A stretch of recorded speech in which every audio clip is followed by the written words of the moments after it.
ఇప్పుడు ఇప్పుడు మీరు ఈ రాజేంద్ర నగర్ ఉంది, బద్వేలు ఉంది, బద్వేలుకి ఇదంతా వాతావరణం వాళ్ళ వాకింగ్ అనుకోండి, ఇంకేదనుకోండి. ఇంకోటి దరిద్రం ఏంటంటే ఇంతకు ముందు ఉన్న గవర్నమెంట్ ఏదైతే కేసీఆర్ ఉందో మీకు పోయేటప్పుడు చూపిస్తాము, ఇక్కడ ఎమ్మెల్యే క్యాంప్ ఆఫీస్ కట్టాడంటే ఇదే క్యాంపస్ లో MLA camp office MLA camp office అంటే పర్మిషన్ తెచ్చుకున్నాడు, అన్ని ల్యాండ్ రిజిస్ట్రేషన్స్ అయిపోయినాయి అని గవర్నమెంట్ రిజిస్ట్రేషన్ వాళ్ళు కడతారు ఉంటారు.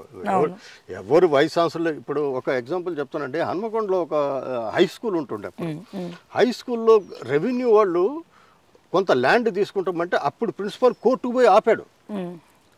కానీ ఇప్పుడు వైస్ ఛాన్సలర్ కూడా నోరు మెదపలేని పరిస్థితిలో ఉన్నారు. ఎందుకంటే వీళ్ళంతా ఫైరోకారులు, వాళ్ళు మెరిట్ తోటి వచ్చిన దానికంటే మెరిట్ ఉండొచ్చు, మెరిట్ లో కూడా వీళ్ళు ఫైర్ చేసుకొని వస్తారు. కాబట్టి ప్రభుత్వాలు ఏం చెప్తారు అది చేస్తారు. యూనివర్సిటీ డ్యామేజ్ అయిందా, విద్యార్థులకు నష్టమైందా, ప్రకృతికి నేచర్కి నష్టమైందా, క్లైమేట్ పోతుందా అనేది వాళ్ళకి సంబంధంలే. వాళ్ళ పదవిని ఉంచుకోవడం అనేది, నిలబెట్టుకోవడం అనేది ప్రధానంగా ఉంటుంది. కాబట్టి ఇటువంటి డ్యామేజ్ అవుతుంది. సో ఇక్కడ చూడండి ఎంత అద్భుతంగా ఉందండి లోపల పార్క్. సో మేము లోపలికి వెళ్ళడానికి కూడా ఇక్కడ లాక్ వేసేసారు, అంటే లోపల ఏం జరుగుతుందో ఎవరికి తెలియద్దు, ఎవరు చూడొద్దు, ఎవరు మాట్లాడద్దు దీని గురించి. సో ఇక్కడ నుంచి మీకు కొద్దిగా మీకు చూపించే ప్రయత్నం చేస్తాము. ఐ లవ్ ఇక్కడ చూడండి అగ్రి బయోడైవర్సిటీ, లోపల చాలా గొప్ప గొప్ప ఔషధాలు ఉన్నాయి లోపల. సో సైంటిఫిక్ రీజన్స్ ఎన్నో ఉన్నాయి, ఔషధాలు ఉన్నాయి. సో ఇటువంటి చెట్లు కానీ ప్లాంట్స్, ఈ మెడిసినల్ ప్లాంట్స్ అంటాం కదా, సో ఇవన్నీ కూడా ఈ దివ్య ఔషధాలు ఎక్కడ కూడా మనకి దొరకవు. సో మళ్ళీ పెంచాలనుకున్నా ఇప్పటికే భూమిలో సారం తగ్గిపోయింది. సో మనం తినే ఫుడ్ మొత్తం కూడా సగానికి సగం పైన కల్తీ అయిపోయింది. సో ఏం తినాలి ఏం తినద్దు అనే దానిపైన క్లారిటీ లేక మనలాంటి వాళ్ళం తిప్పలు పడతా ఉన్నాము. సో మరి ఇటువంటి ఔషధాలు మళ్ళీ మీరు వేరే దగ్గర పెంచుదామన్నా అవి పెరుగుతాయా, ఈ పొల్యూషన్ కి నశించిపోతాయా?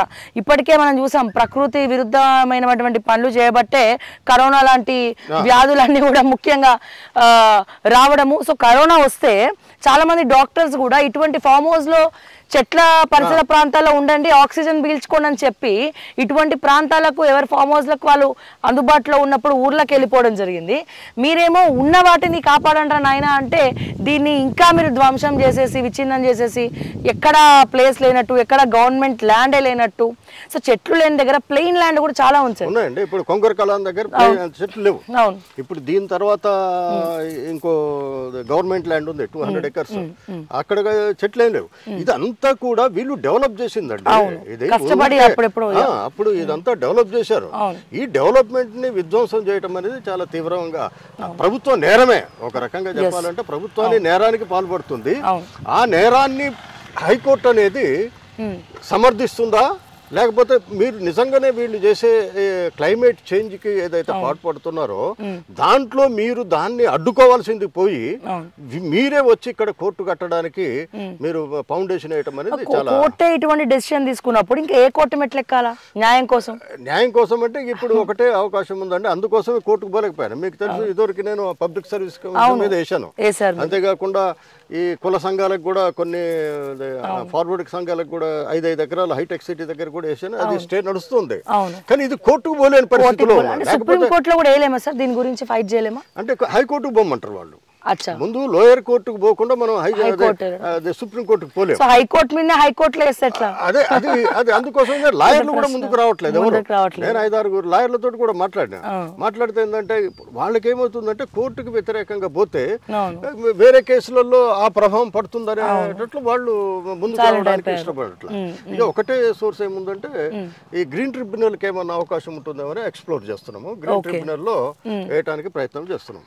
ఓకే, గ్రీన్ ట్రిబ్యునల్ వల్ల కొంచెం వాళ్ళు ఒకసారి రియాక్ట్ అవుతారంటారు. వాళ్ళు రియాక్ట్ అయితే స్టే ఇచ్చారనుకోండి, ఇది నడుస్తూ ఉంటుంది.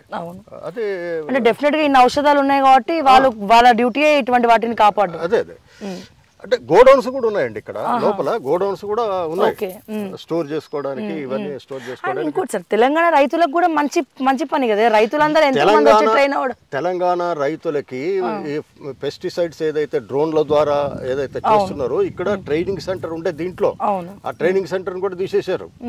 అది రైతులకు ఉపయోగపడేది. ఇప్పుడు ఔషధాలు అంటే ఇప్పుడు మెడిసినల్ కి ఉపయోగపడేది కదా.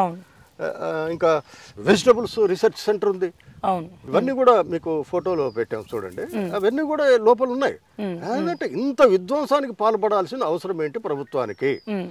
ఈ విధ్వంసానికి కోర్టు సపోర్ట్ చేయడం అనేది చాలా విచారించదగ్గ. నేను మళ్ళీ ఒకసారి అప్పీల్ చేస్తున్నాను ఏంటంటే చీఫ్ జస్టిస్ గారిని మీరు మరొకసారి పరిశీలించండి. ఇది కాకుండా ఇంకేదైనా జాగాలు చాలా ఉన్నాయి యూనివర్సిటీకి కావాల్సినదే కాకుండా హైకోర్టు పునరుద్ధరణ చేయడం, వేరే దగ్గర కట్టడం అనేది తప్పు కాదు. ఇక్కడ కట్టడం అనేది తప్పు. ఇక్కడ కట్టడం అనేది సరి అయింది కాదు.